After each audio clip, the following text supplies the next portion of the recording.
Let's start with a well-known indicator in the industry, OEE, Overall Equipment Effectiveness. Before talking about the ketchup factory or the bike factory, we will first explain this indicator, how it is made up. The indicator, defined by a standard, is based on several times.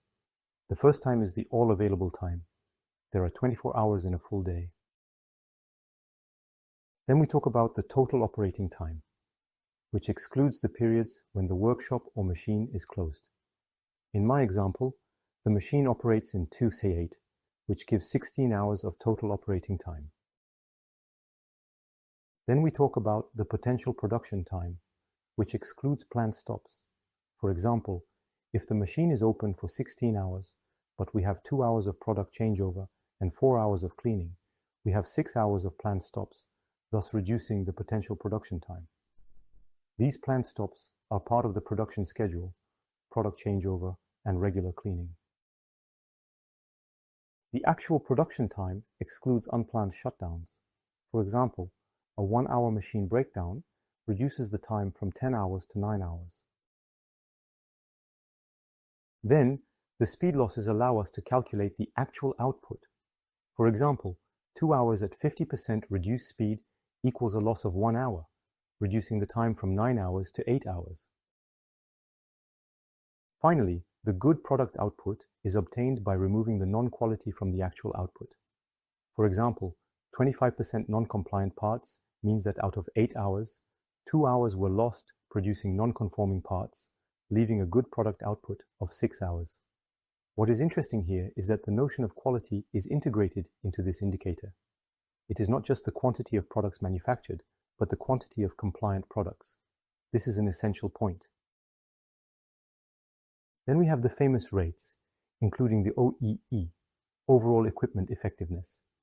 The OEE is calculated by taking into account the good product output over the potential production time, excluding planned downtime. This means that the OEE can be good even if a lot of time is spent in cleaning, because these downtimes are planned and are not taken into account in the OEE.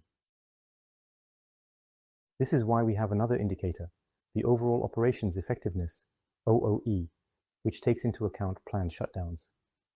The OOE evaluates not only productivity with the notion of OEE, but also the planning and organization of the manufacturing workshop.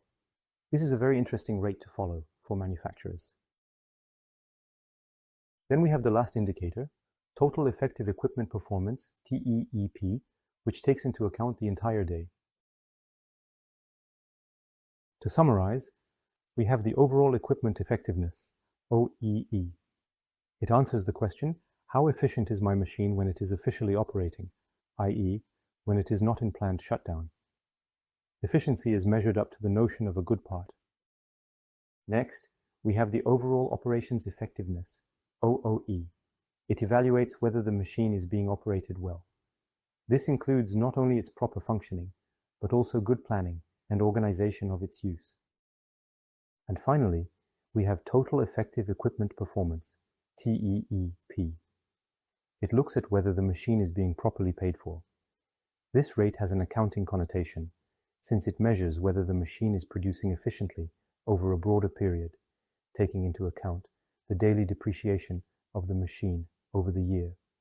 OEE is the most commonly used, followed by OOE, TEEP, although less commonly used, remains an interesting metric since it is simple to calculate once OEE and OOE are measured.